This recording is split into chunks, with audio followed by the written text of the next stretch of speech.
two people can have different experience. No, like for example, like if you're sitting here with another person who had a bad relationship just like you, Yeah. you know, and you're both talking about your bad relationships, Yeah. it's, you think, like, you can relate to it obviously and you can understand where they're coming from because you've been through a similar, but each person's experience in that bad relationship is completely different. So her experience could help me get through my bad experience, and my experience could help her get through her bad experience. Welcome to Don't Take It Personal, the podcast where we talk about social issues.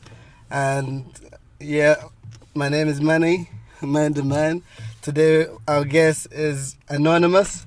She chose to go anonymous, but she was brave to share her story and her experience. As she was saying, everyone have an experience that is all different. So today she's already talking about relationship and experience. We'll start off with that. Welcome, Mrs. Anonymous. Hello. Yeah. I like being anonymous Why? because sometimes it's easier to share your story when it's anonymous. Sometimes people find it hard to share a story when others may know them. That's why sometimes it's easier talking to a stranger. Okay, since we're talking about going deep and all that, so today we're just going to go deep into our thoughts, our opinions on things and experience, right? Yes. So let's go deep into like relationship, because that's one thing that a lot of people are getting wrong. You know what I mean? Like, did you ever have... I don't think it's more so people are getting wrong. I think it's more so society. It's society we live in. It's what's available to us. All these social media platforms, all these body image issues, all these celebrity wannabes. It's people aren't getting it wrong. I just think there's so much pressure and distractions around people nowadays.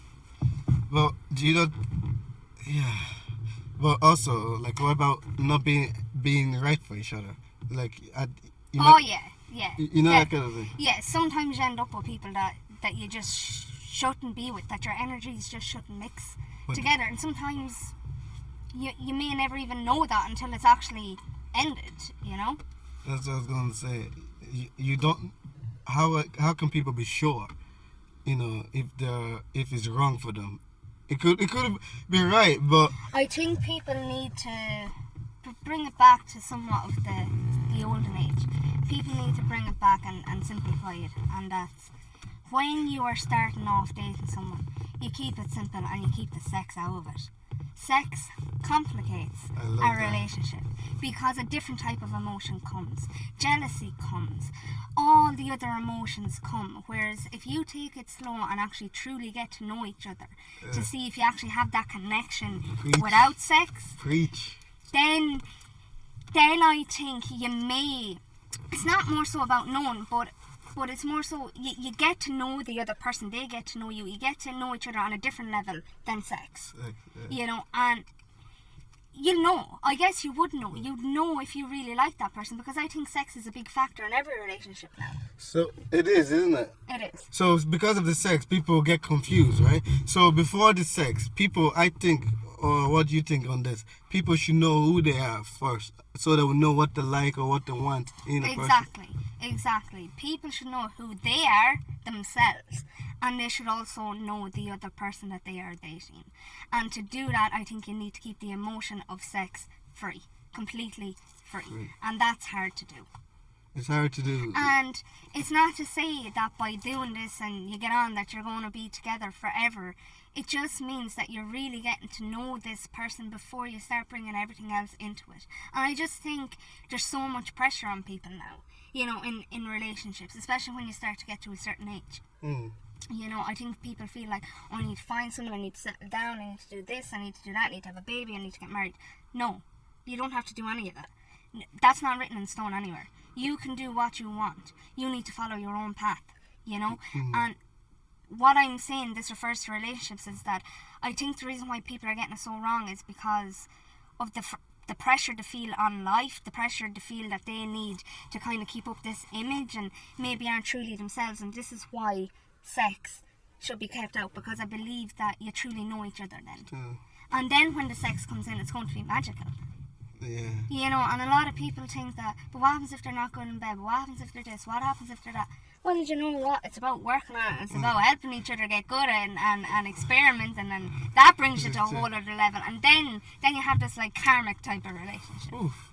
And if you get to know each other, all those thoughts will leave your head because you're comfortable with each other when the sex does happen. You know, so there's no pressure thinking, oh, I have to impress. But you guys get each other, and then it comes easy and natural without you worrying, and you're good and bad, you this and that. Yeah, and I think that kind of stems from me a little bit. Like, and the reason why I say that is, like, I'm almost 28 years of age.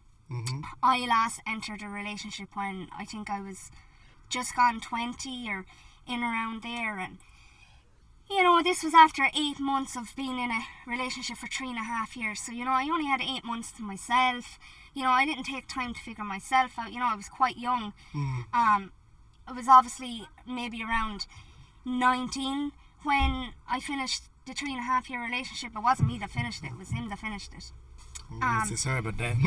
So yeah, I had my 8 months to myself. I ended up meeting a fella out one night, and we got together and we met up the next day, but after that we never kind of met up, and then I think maybe a few months had passed on, and you know, he texted me again, and from there, you know, we started seeing each other. But I feel that because I was so young, Yeah. and because I didn't spend time getting to know myself, Yeah. and I don't think you can at that age. No, Like, that's the age to explore yourself. You think To go find yourself. you think you're mature and you think you understand at 20. Mm. But I don't think you actually do. Now that I'm almost 28 and I look back to when I was 20, I'm thinking, no, the experiences that I've went through now have taught me a valuable lesson, have taught me an awful lot about who I am as a person, my faults, my weaknesses, and where I need to improve and where I went wrong in relationships. Because even though they've hurt me and they've done wrong, it really takes two to tango, and it really takes two to fuck up a relationship. It's not just one person. And I don't think people can really go into themselves and figure out themselves and also what they want from a relationship. So when I got with this fella, you know, everything kind of happened really, really fast. You know, it was like one minute we were just seeing each other, next minute we were going on our first holiday together, next minute we were living together without that even being discussed. That's fast. And Is it? the saying really is true: come live with me, get to know me. Honestly, when you live with a person, that's when you get to know them, because remember, you're living in their space, they're living in your space.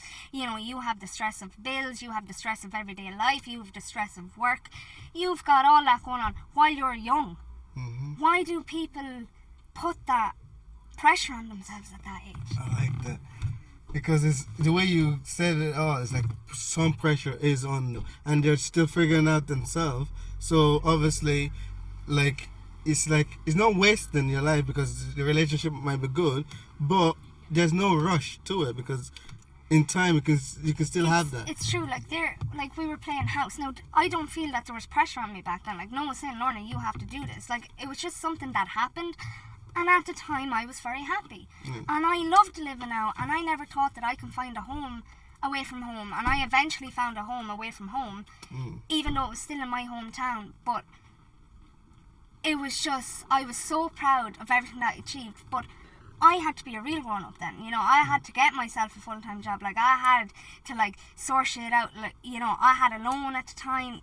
It was very hard. So the point about the sex part is that when we started to live with each other, you know, he had a very high sex drive. I wouldn't say my sex drive would have been as high, and that's something I was always very paranoid about. But being a woman, I would have been on birth control, and I do personally believe that women that are on birth control, whether it be the pill, the coil, the bar, the injection, the patches, it really does mess with your hormones. And I don't think men understand that part. And it messes with your hormones on so many different levels that I found that my sex drive was at its highest when I was on my gap week from the pill, you know? And that's when I felt good about myself. But I, myself, my own insecurities was thinking, right, this fella has a really high sex drive, like, you know, I don't want him to cheat on me, so, you know, I need to keep up this persona. And I did, and I was happy to do it because I was truly in love with him. But what happened was, while living with each other, like, I soon realised, you know, that he being a man, and I think this is something women need to understand. He, being a man, does have a higher sex drive, and he started to masturbate, you know. But this is my first time experiencing this in a relationship, and I thought it was me. Yeah, I love that. I love this topic because it's needed. This happens a lot. I heard someone else talk about their experience. It is, because I don't think people communicate with each other their sexual preferences, their fetishes, what it is they like in bed, what it is they don't like. I think people can be self-conscious, they have their insecurities, maybe it's body image, maybe it's feeling that they're not good in the bed.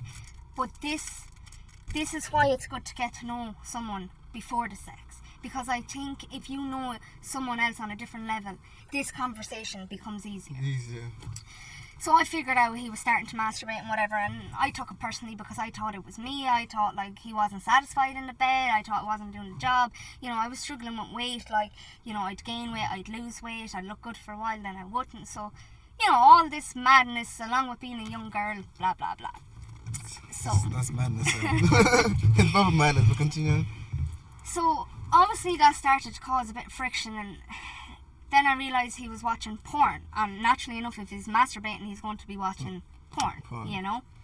And again, I thought it was your fault because he was watching other women. Yeah. And it was, you didn't know him because you didn't know what he likes and all that stuff. Yes, and he was a very attractive guy, and I didn't feel like as if I was a very attractive girl, and exactly, I just said there, I didn't feel. Going back 8 years ago, I didn't have the confidence. But now I do, because you know what, you just have to love yourself. You need to love yourself before you can love someone else. It's true. Very true. Because they can't love you if you don't love yourself. Exactly.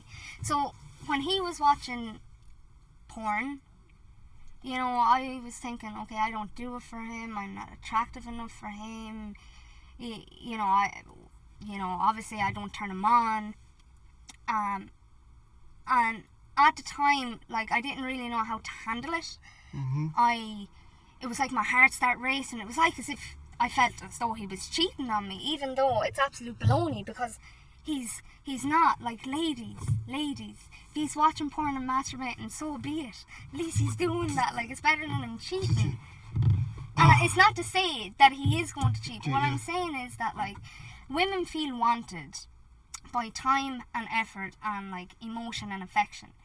And it's true. Men feel wanted and needed when it's got to do with their sex. It's their ego, it's their masculinity, and there's nothing wrong with that. And their sex drives are much higher, and it's very rare you'll find a woman with a sex drive that can match your sex. Damn, it's like you actually understand men, you know, what they're like. Yeah, you got to know what they're like. Well, I think mine and his relationship has taught me an awful lot about myself, my life, what it is I want in a relationship, but also about men. So back to the porn thing anyways. So I kind of reacted badly at the start, you know, and he felt a bit ashamed and, you know, was a bit kind of like uncomfortable because you didn't talk about it and because you yeah, didn't get to know because each of other. the way I kicked off, and then I probably made it worse by the way I kicked off, and maybe he felt like as if he couldn't discuss it. The way you kicked off because you weren't used to that before, your reaction. It's not like yeah, and I wouldn't fault, say like I kicked off like hugely, but like I did overreact. Like, you know, I was very upset. Like I said, my heart was racing. I felt as though he cheated on me. So like there was crying, there was shouting, there was a fight about it, you know. And we did try eventually talk about it, but we truly didn't get to that point until obviously I was still looking through his phone to see what he was looking at, and I started to see some mad stuff, you know. I was thinking like yeah, you shouldn't have been surprised at that one because it can go crazy. Like you wouldn't expect it. Like what the fuck? Yeah, I was thinking what everyone. It's not just men and women too. They all. That's true, man. Yeah, so continue on. Yeah, so it was just like mad stuff, and I was thinking, what is it that he likes? Like, what is it that he's into? Like, this is obviously a fetish here, and it's nothing like 50 Shades of Grey or anything, you know. He's an ass man, so I'll just leave it at that, you know. He's an ass man, you know. So he likes what he likes. It was at that point. It was the mad stuff that actually made us really communicate and open up with each other about. Now, it took us a long time to get there, a lot of conversations, but we did eventually get so comfortable with each other that we were able to talk about it and understand. And this is where I would say my sex life got better, because I became comfortable in myself. I wasn't shy of my body anymore, even with my weight gain, you know. Yeah, okay, there was times, but that's human nature. I think everybody feels that at times, that, you know, they're just, you could be having a bad day or whatever. But our sex together became very good because of that, and we started to explore and experiment. And it was great, and it was good, and I also now know what way I like things in the bedroom. And even though I was with my previous boyfriend 3.5 years, it was more vanilla sex, you know. Like, my last relationship was, Yeah, it was good sex. Yeah. But it was also one of those toxic type of relationships. It's always the good sex that comes with the toxic relationship, isn't it? The crazy, like, and it's weird, but continue. It took a while to get to that toxic part, and I would say the two of us were toxic for each other. Because I think the reason why it's always a toxic relationship when the sex is good, because the agenda was for sex, or it was focused around sex. So it was. You don't understand each other, so you're at each other a lot of time. Yeah, actually, you're 100% right with what you're saying there. 100% right, because that's exactly what it was. Not only that, we were also both smokers. We like to smoke weed, you know. So our relationship was based around weed and sex. But I guess myself and him were very much alike, but yet so different. And I don't even know how to explain that. Like we were opposite, but not opposite. If that makes any sense. We spoke about sex and relationship and all that, right? But is relationship not more than sex, or? It is more than sex. It's isn't about it? sacrifice. It's about compromise. It's about getting to understand each other. It's about realising that neither of you are perfect. It's about realising that both of you are going to make mistakes. But it's about making those mistakes and getting through it together. And in order to do that, it's communication. So really, the key to a relationship is communication. Yeah, not communication. Sex. Not sex. Yes, communication. And I think the reason why people are getting it so wrong is that we don't, in this society, we don't tend to do that now because of all the distractions of the social media platforms. It's easier to go rant about it on Facebook or Snapchat, or it's easy to give someone else a text, or it's easy to just bitch about it to your friend.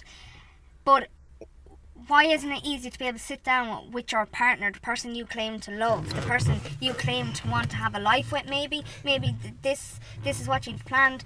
Yeah, but they're afraid because they didn't know the person beforehand. So the communication is harder. So they're out communicating to their friend, trying to say, oh, he's breaking my head, I don't understand. The person you don't understand, you can go talk to them and get to understand them, you know. But people don't do all those things. There's another question I was going to ask you, right? Why should people go into a relationship? Do you get what I mean by that? I get what you mean by that. You see, I'm probably the wrong person to ask that right now, right? Because you're happy with yourself, and because you've known me a very long time, yeah. And there's something you used to always say to me, oh, you're the girl that always has to be in a relationship, blah blah blah. And to be honest with you, I always disagree with you, because I was thinking, like, I've only ever had 3 boyfriends. Yeah. You know, I had one when I was 14 for a few weeks. Then I had the fella I was with for 3.5 years, and then I had my most recent ex. I've been single roughly, I'd say 5-6 years now, and it's been the best 5-6 years of my life. Why? And I'm almost 28, and I am panicking. But why? Because I got to know myself. I got to know my faults, my weaknesses, what it is I want from life, what it is I want from a relationship, what actually makes you happy, and what is actually most important. And to me, I realised that what's most important to me is my main family. And and me. Yeah. My main family and me, and that's where I've been focusing my energy.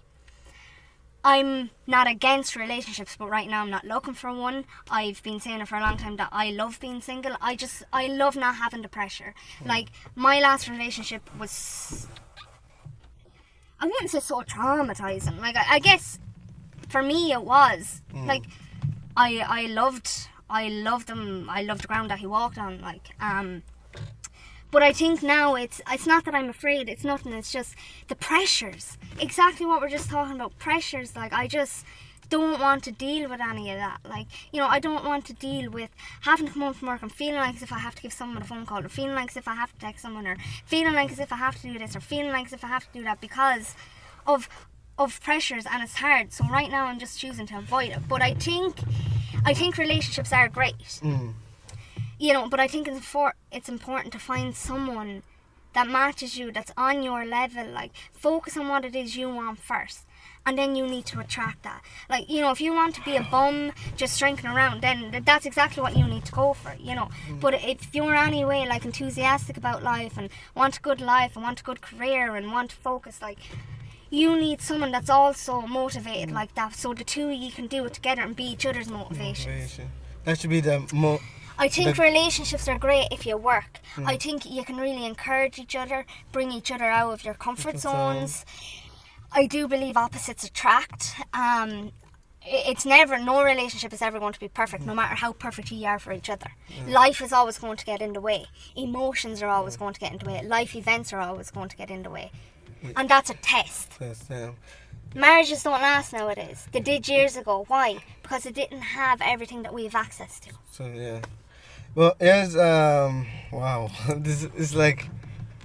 This conversation just goes from one level to another. It's because it's crazy and you're talking about a lot of things. Because I don't know what to ask you. You said you found yourself in the 5 years and you're kind of panicking. So that's another topic in itself, because people panic that, oh, am I ever going to find someone? Then, even though you found yourself, and what was I going to say? What causes this pressure? You said earlier, it's society and all that. So... it's what people your age are accomplishing and doing. And honestly... it doesn't matter if someone's the same age as you and they have their own business and this car and they built their own house and they're married with 5 kids. Do you know what? Like, it actually doesn't matter because we all have our own timeline. We're all meant to be doing what it is that we're meant to be doing. Can I go to another area that I like? All this thing we're talking about is like the foundation. Like, a relationship needs to be work real good for a foundation of a good family. Will you agree on that one? I do. It's like building a house. Yes. You need a good foundation to build a house. So to build a good relationship, you need a good foundation. And the best foundation is their communication and no sex. No sex. I love it. And when you say... there you go. Will you say... how will I put it? That because of bad relationship, a lot of people have suffered of childhood trauma, which affect relationship as well. Their relationship when they're starting to have a family or be with a partner. Oh, of course. And I do 100% believe that. I believe that, like, you know, like, I had a great childhood. You know, nothing there, but I grew up with a mother and father who had a very bad temper, and I have a very bad temper, and I tend to be doing what I heard my parents doing in relationships, and that's shouting a lot and getting very angry and agitated. And that's something I've learned about myself, and that I am terrified in my next relationship, that I just hope that I'm a changed person, you know, that I've worked hard enough on myself to not allow that, but I won't know that. Can I tell you something? When you were saying your dad has anger and your mom had anger, so it's not anger, temper and all that. They both have very strong bad tempers. And then you have some as well. Do you know it's not your fault? It's genetic. Of the way not even that. Some can be genetic because it's how you react to things, and some because of what you learned, as you said, from there. Yeah, so you think that's the norm. So that and like then shouting. And that's what you're used to, and that's what you. And it's also hard to not be that person, but. So I believe if you were a child growing up and you feel that the only way to get something from your parent is to lie about it or to fake something, I believe that this is something that, you know, that's kind of nurture right there. It's not nature, that's nurture. And it's not to say that the parents are wrong. I guess parents don't realise the impact of what they're doing affects their kids, and it's something that obviously is growing inside you and that you bring into your young adolescent years and that you can bring into your adult life.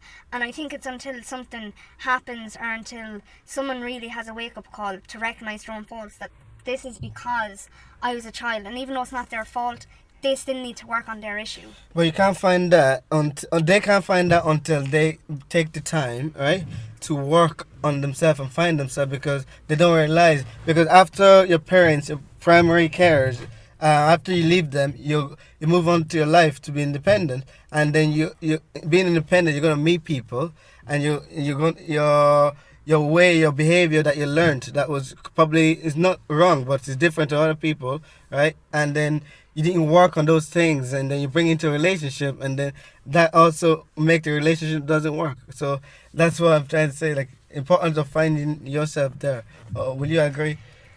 I do agree, and just to throw this in here, my ex, whom I'm finished with for almost 5-6 years, you know, texted me last year, sometime I think Christmas or before the Christmas, and basically a long story cut short, you know, he said in the message that he's a changed person and etc. I won't get into it, but he was a changed person, and honestly, 100%, I know he's not, because I know him, well, did know him so well. A lot can change, you know, and I have changed, so maybe he could have.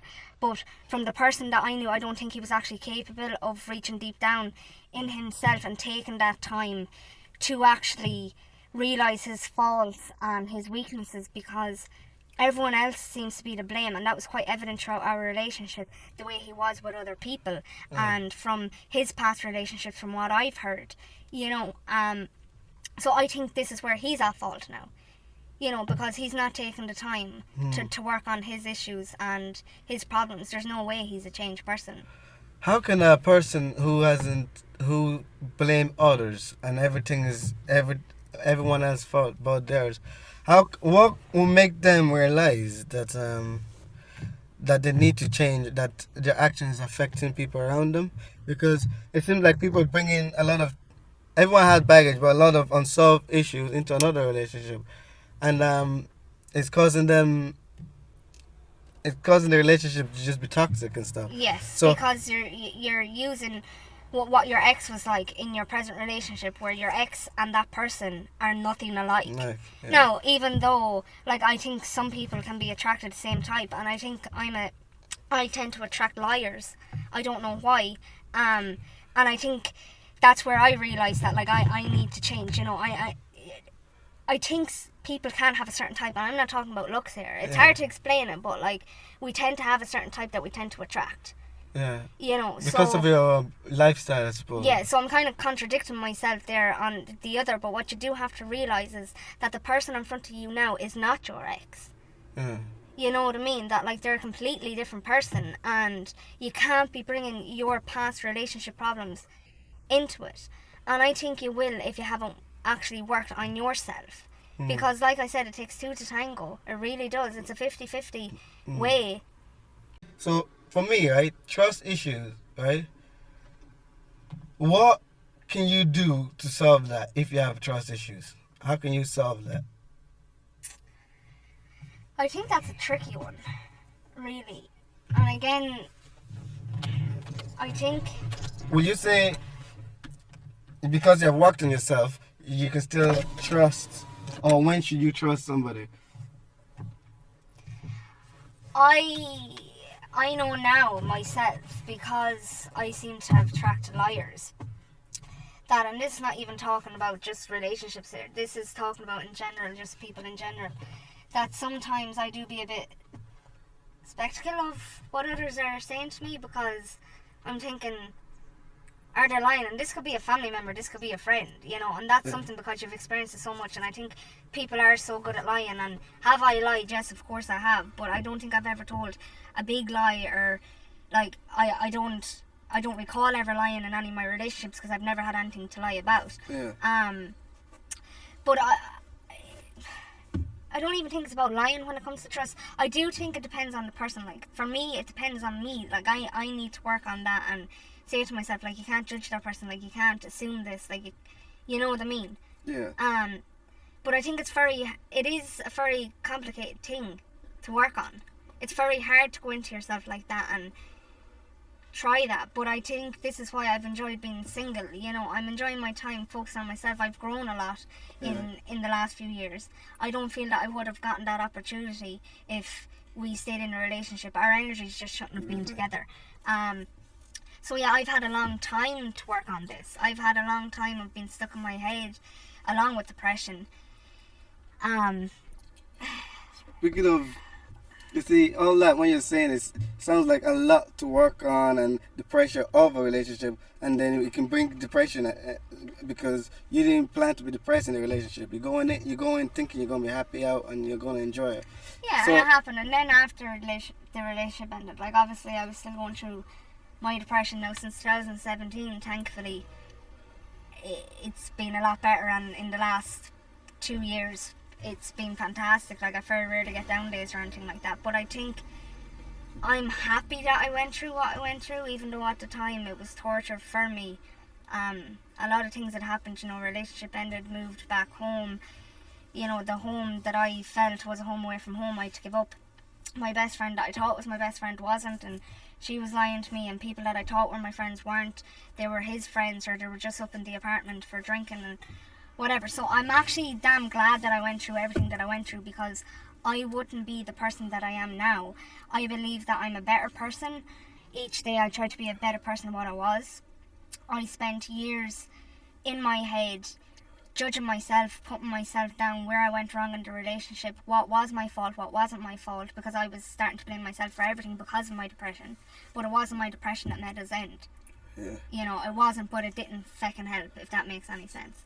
Yeah. So during all that time that I spent being able to analyse and grow and evolve and realise what was important to me and what it is that I want in my life and what it is that I want in a relationship, I realised that there was 2 major factors here, and that was my temper Yeah. and my trust issues.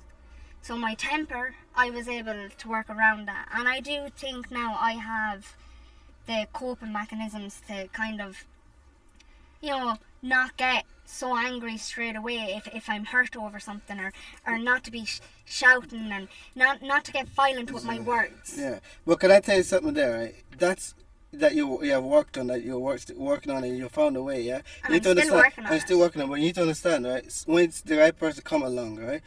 They're going to understand you, so it won't be an issue then. You get me? But I also think age has a factor here. I'm much Because older too. mature, yeah. But the trust part, Yeah. as in, Because I was going to ask you. I'm not going to, like, no, I don't think that, like, right now, if I were to start dating someone that, like, oh, I don't trust them and that. No, I think what I'm trying to say is that, like, I know that I'm still going to have issues in my relationship, that, like, if something were to happen, and say if he were to just even lie once, Yeah. that's going to bring everything back. Yeah. And I think that part I need to work on, because he might lie once. Yeah. But it doesn't necessarily mean it's going to lie again. But I know right now, talking to you, that I can still feel that I'm more than likely going to start getting paranoid and start searching the phone and that. And I don't want to be that person. No one wants to be that person. And if you can't trust someone, then you can't be with them. But sometimes is it you can't trust them, or is it you that has the issue? Yeah. But you have acknowledged the fact that you're aware of that issue there. Because I was going to ask you, you're saying, like, all the thing you went through is other people or female have trust issues as well. It's not their fault, all right? Like, for example, life is full of adversity and people in it as well not to be trusted, right? So it's also for the fellas that can also help with trust issues, because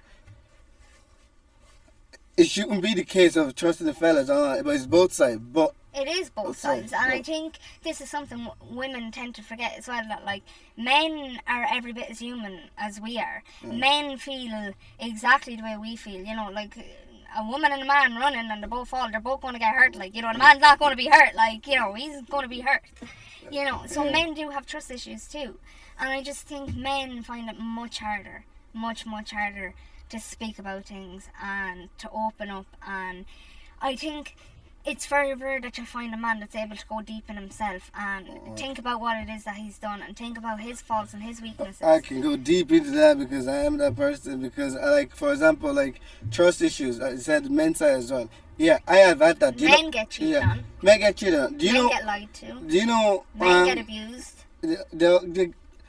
And then they don't talk about it more because I feel like they have to deal with it alone, which, granted, shouldn't have they to. shouldn't have to. But What I've noticed with the trust issues, my trust issues is gone like that. Boom. Do you know why it's gone? Because back then when I had trust issues, I wasn't comfortable in myself. You know what I mean? And I'm ready to get hurt. If I get hurt, I will get hurt. You know that kind of way. So a lot of people not able, they not haven't worked and built that strength and all that to deal with that. So they think, oh, check, like for example, checking the phone, they think, oh, she's good. I can feel safe now, secure, and she's not doing anything. But no, it's just because you're afraid of getting hurt. So you're afraid of being vulnerable. You're afraid of opening up and letting them know your weaknesses and your shortcomings, and you know you're letting them know a side that could potentially hurt you.